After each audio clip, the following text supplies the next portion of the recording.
Back when I was a freshman in high school, most weekdays after school, I'd walk to my uncle's house to babysit my little cousin. He was about 2 or 3 at the time. He loved going to the park across the street. It was nothing fancy, about the size of a football field, with a small playground tucked in the corner. One day, as usual, he's begging me to go to the park, so I take him. We have the whole place to ourselves. He's a little scared of the slide, so I lift him up halfway and let him go down. He's laughing like crazy. Life is good. Then a lady shows up with her daughter. She's sitting on the bench, her kids on the swings. No big deal. Now here's where things get interesting. I start speaking to my cousin in our native language. It just feels natural. Even though he understands English, I always use our language when we're together. I'm encouraging him to get to the top of the slide, and he's psyching himself up.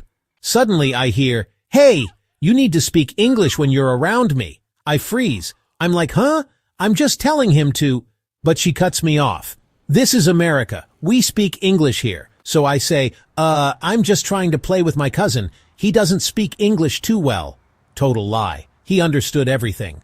She snaps, "I don't care. You speak English when you're around me and my daughter." At that point, I'm done. I've had my share of racism, especially after 9/11s. I'm Indian, but I look Arab, and people made my life hell. But this, just me and a kid, playing, and this lady starts acting like the language police? So I turn to my cousin and go, "Hey, let's ignore the bitch." Then I keep talking to him in our language, like nothing happened. She absolutely loses it. "What did you just call me?" "Oh, I called you a bitch, because that's what you're being." Now she's losing her mind. "I'm calling my husband, he's gonna kick your ass." I just grab my cousin and leave. She's yelling she's calling the cops, calling me a pedophile, asking whose kid I have. Total psycho meltdown.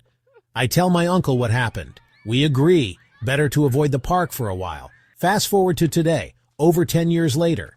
I've graduated, got a great job at a plant in my city. With some luck and my computer skills, I'm now the number 2 guy there. One of my jobs? Hiring staff. So we let go of one of the office ladies. I call the staffing agency, tell them I need someone for Monday. Monday comes, and guess who walks in? Yep, her. The park Karen. She doesn't recognize me, but I know her. Her face is burned into my memory. I greet her, act normal, hand her to HR. Give her a tour, tell her the rules, then let the office ladies train her. But I keep checking in, watching, thinking. Do I keep her? Do I let her win? Or do I wait and strike? Thursday, I set up a training session. Just me and her going over a PowerPoint.